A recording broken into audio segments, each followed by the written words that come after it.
नमस्कार। अब तक की क्लास के अंदर हमने साइंस के अंदर कार्य को अच्छे से पढ़ा था। कार्य एक्सप्लेन करके फिर हम ऊर्जा के एनर्जी के ऊपर टॉपिक पे आए थे और उसके अंदर हमने एनर्जी की डेफिनेशन के साथ फिर एनर्जी क्या होता है ये समझा था और उसके बाद एनर्जी के टाइप्स पढ़े थे। और एनर्जी के टाइप्स के अंदर मैंने 5 टाइप्स बताए थे आपको और उनके बारे में कुछ बताया भी था। आज हम उसको एक्सप्लेन के फॉर्म में पढ़ेंगे पूरा विस्तार से कि क्या क्या है। मैंने प्रत्येक की डेफिनेशन लिखी हुई है और डेफिनेशन आपको मैं समझाऊंगा कि किस प्रकार डेफिनेशन है। ये मैं इसलिए लिखता हूँ जिससे आप घर पे बैठ करके नोट्स बना लो और नोट्स बना करके अपनी पर डे कंटिन्यू स्टडी को रख पाओ। चलिए आगे स्टार्ट करते हैं। सबसे पहले देखिए ऊर्जा के प्रकार, टाइप्स ऑफ एनर्जी। अब देखिए पहला है यांत्रिक ऊर्जा। मैंने आपको कल 5 बताया था, उसमें सबसे पहले यांत्रिक ऊर्जा ही बताई थी, जिसको हम इंग्लिश में बोलते हैं मैकेनिकल एनर्जी। तो ये मैकेनिकल एनर्जी क्या लिखा हुआ है देखिए, मैंने आपको बताया था कि किसी भी वस्तु में गतिज ऊर्जा हो और उसकी स्थितिज ऊर्जा हो, दोनों होना जरूरी है। तो उस प्रकार की ऊर्जा जो होती है हमारे पास आती है वो यांत्रिक ऊर्जा होती है। मैंने मोटर का जो आपको एग्जांपल बताया था वो इसी में ही है। तो देखिए एग्जांपल से हम समझेंगे इसको आगे।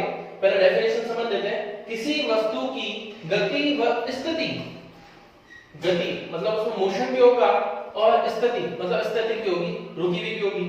तो किसी वस्तु की गति व स्थिति दोनों के कारण होने वाली ऊर्जा यांत्रिक ऊर्जा कहलाती है।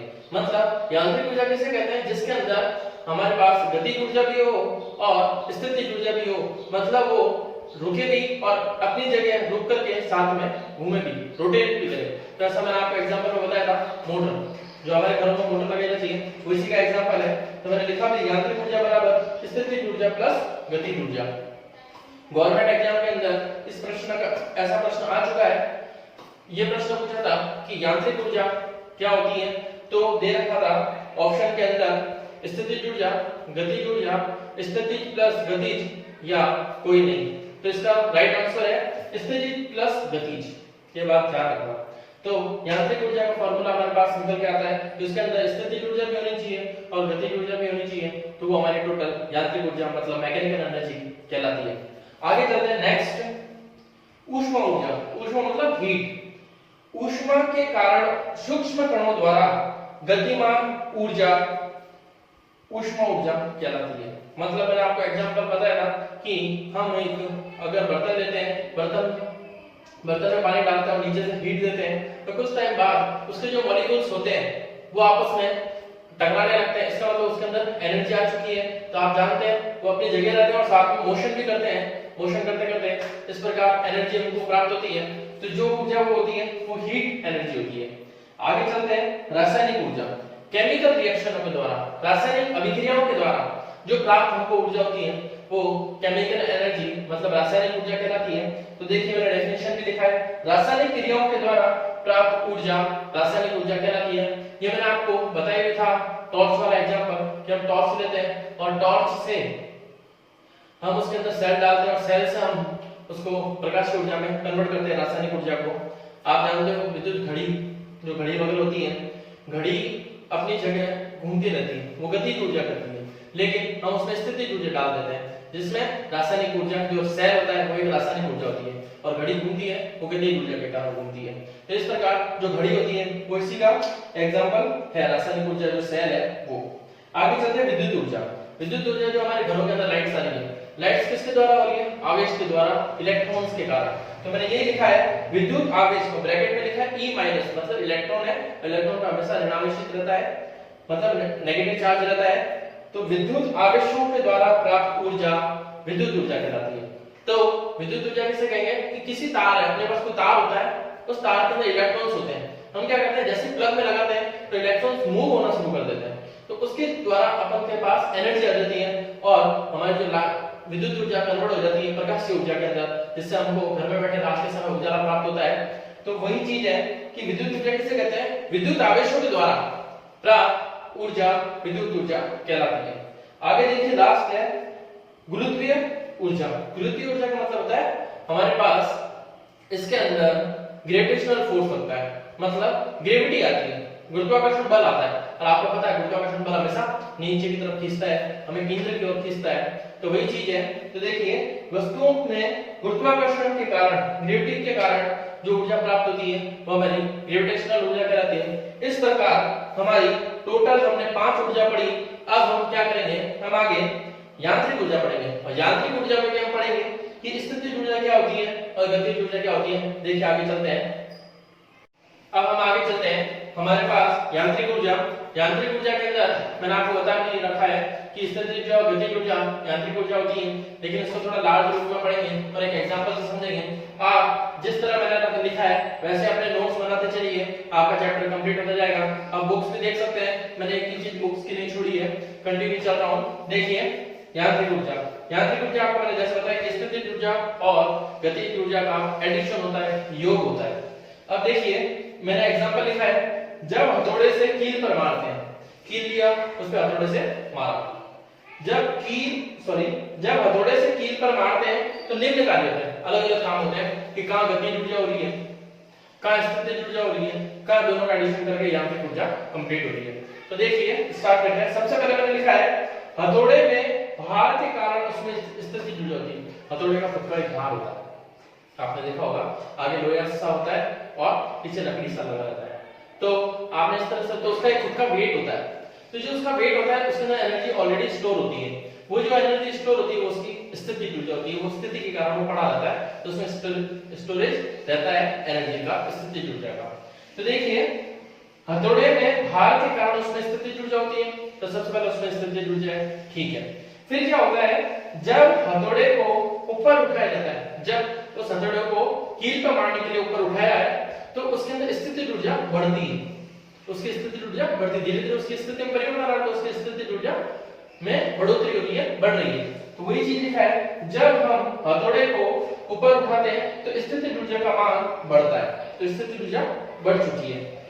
जब हम हथौड़े से मारते हैं तो अब क्या हुआ, स्थितिज ऊर्जा आ चुकी है हमारे पास। अब स्थितिज ऊर्जा जब आई, जब हमने हथौड़े पे जैसे क्लिक किया, मारा हथौड़े से कील पर जैसे मारा तो उसमें गतिज ऊर्जा आ गई। पहले तो स्थितिज ऊर्जा हमारे हाथ में आ गई, वो एक स्थितिज ऊर्जा है। जैसे हमने उसको वापस कील पर मारा तो वो गति करा, हथौड़ा क्या करा, मोशन करा, गति करा, तो उसमें गतिज ऊर्जा आ गई। तो गतिज ऊर्जा आई तो वो कील होती है, वो किसी भी वस्तु में धंस जाती है जिसमें हमको डालनी है, तो वो उसमें चली जाती है। तो हमारे पास क्या निकल के आया, उसमें स्थितिज ऊर्जा भी थी, फिर बाद में गतिज ऊर्जा हुई, मतलब जितनी स्थितिज ऊर्जा हमने स्टोर करी थी उतनी गतिज ऊर्जा हमने उसको रिलीज कर दी, तो कंप्लीट हो गया हमारा कार्य। तो इस प्रकार जब हमारा कार्य हुआ तो हमें इस प्रकार में जो कार्य के अंदर है यांत्रिक ऊर्जा प्राप्त हो गई। अब उसके बाद हम यांत्रिक ऊर्जा के अंदर हम पढ़ेंगे कि स्थितिज ऊर्जा क्या होती है और गतिज ऊर्जा क्या होती है, देखते हैं आगे। अब देखिए आगे, अब तक मैंने आपको खिलौने वाला जो एग्जांपल बता रखा है स्टार्टिंग के अंदर कि किस प्रकार गतिज ऊर्जा वगैरह सारी चीजें, और उसके बाद मैंने आपको अभी जस्ट एग्जांपल बताया हथौड़े वाला।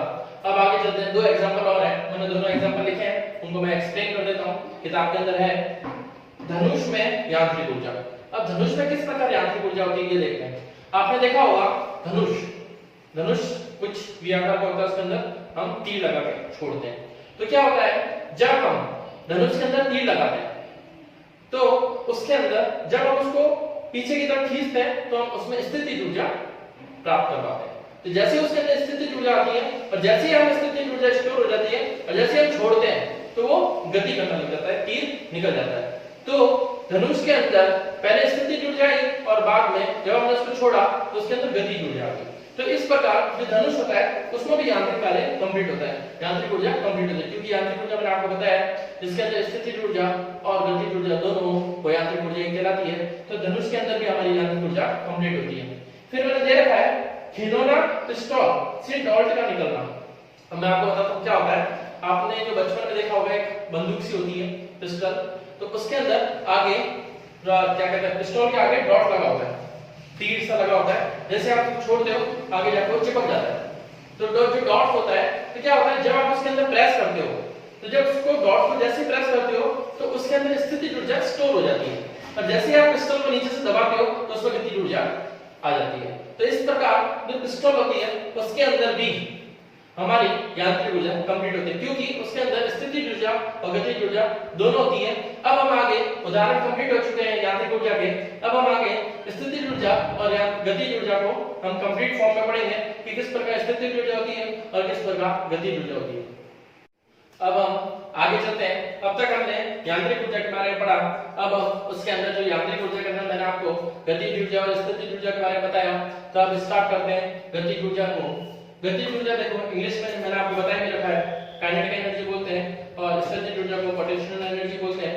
तो स्टार्ट करते हैं गतिज ऊर्जा से, काइनेटिक एनर्जी से। मैंने आपको बोला था गतिज ऊर्जा किसे कहते हैं? गतिज ऊर्जा वो होती है जो उसकी गति के कारण होती है। गति के कारण उसमें जो स्टोर रहती है जो ऊर्जा, वो आपकी जो ऊर्जा कहलाती है गतिज ऊर्जा। तो गतिज ऊर्जा नाम के अंदर ही आंसर है आपका। तो देखिए किसी वस्तु में निहित ऊर्जा, निहित मतलब उसके अंदर इंटरनल, किसी वस्तु में निहित ऊर्जा जो उसकी गति के कारण होती है, मोशन के कारण होती है, वो आपकी गतिज ऊर्जा मतलब आपकी काइनेटिक एनर्जी कहलाती है। तो देखिए अब काइनेटिक एनर्जी, इसके एग्जांपल दे रखे हैं, पेड़ से गिरता हुआ फल, पेड़ है, पेड़ के ऊपर फल लगा हुआ है। अब आपको पता है कि वो फल के अंदर स्थितिज ऊर्जा है, काफी टाइम तक वो जब पकता है तो वो स्थितिज ऊर्जा होती है। जब वो कंप्लीट पक जाता है तो एकदम छूटता है तो नीचे गिरता है। तो जैसे वो नीचे गिरा है तो उसके अंदर गतिज ऊर्जा आ गई। तो उसकी गति के कारण जो ऊर्जा उसके अंदर विद्यमान है वो आपकी उसके अंदर गतिज ऊर्जा कहलाती है। और भी एग्जांपल दे रखे हैं, उड़ता हुआ हवाई जहाज, उड़ता हुआ हवाई जहाज, उसके अंदर गतिज ऊर्जा है, इसलिए उसके वो उड़ पा रहा है। अगर उसके अंदर गतिज ऊर्जा नहीं होगी तो उड़ नहीं सकता। तो वही चीज है, उड़ता हुआ हवाई जहाज, उड़ता हुआ पक्षी, पक्षी होता है, उसमें भी आप वो गति करता है तो उसके अंदर गतिज ऊर्जा विद्यमान रहती है, इसलिए वो मोशन कर पाता है, उड़ पाता है। और तेज हवा, जो तेज हवा होती है उसके अंदर भी हमारी क्या होती है? गतिज ऊर्जा। इस प्रकार और हम आगे पढ़ेंगे कि गतिज ऊर्जा का हमारे पास एक फार्मूला होता है 1/2 mv²। ये जो कर डायरेक्शन हम समझेंगे आगे वाली साइंस की क्लास के अंदर कि ये डायरेक्शन कैसे आता है 1/2 mv²। ये फार्मूला काइनेटिक एनर्जी का है और पोटेंशियल एनर्जी का mgh। ये ऊंचाई के कारण होती है और वो गति के कारण होती है। हम देखेंगे कि डेरिवेशन किस प्रकार है हमारी नेक्स्ट क्लास के अंदर। देखिए हम आपके लिए पर डे वीडियो ला रहे हैं और पर डे वीडियो ला रहे हैं जिसकी वजह से आप घर में बैठकर अपनी स्टडी को कंटिन्यू कर पा रहे हैं। तो आप हमारे चैनल को सब्सक्राइब करो। देखिए हमारा आपका सपोर्ट बना रहा है, क्योंकि हमने 15 दिन के अंदर लगभग 3000 व्यू से ज्यादा हम बढ़ चुके हैं और 140 सब्सक्राइबर हो चुके हैं। आपका सपोर्ट मिलता जा रहा है हमको और इस प्रकार हमारा कंटिन्यू सपोर्ट करते रहिए। हम आपका भी सपोर्ट करते रहेंगे। हम आपके लिए पर डे वीडियो ला रहे हैं, एक दिन साइंस की और एक दिन मैथ की, और आप अपनी स्टडी को कंटिन्यू रख पा रहे हो। और फिर भी कोई डाउट होता है तो आप मुझे कभी भी अपने डाउट्स को क्लियर कर सकते हैं और चिराग क्लासेस को आगे से आगे बढ़ाइए और अपने ग्रुप के अंदर इस चिराग क्लासेस के चैनल्स को आगे भेजिए, जिससे ये चिराग क्लासेस आगे बढ़ सके। और हमारे चैनल को सब्सक्राइब करो, बेल आइकन क्लिक करो जिससे हमारा चैनल सब्सक्राइब हो, लाइक करो जिससे हम और आगे से आगे वीडियो बनाते रहें और हमारा ये चैनल आगे से आगे बढ़ता रहे। Thank you.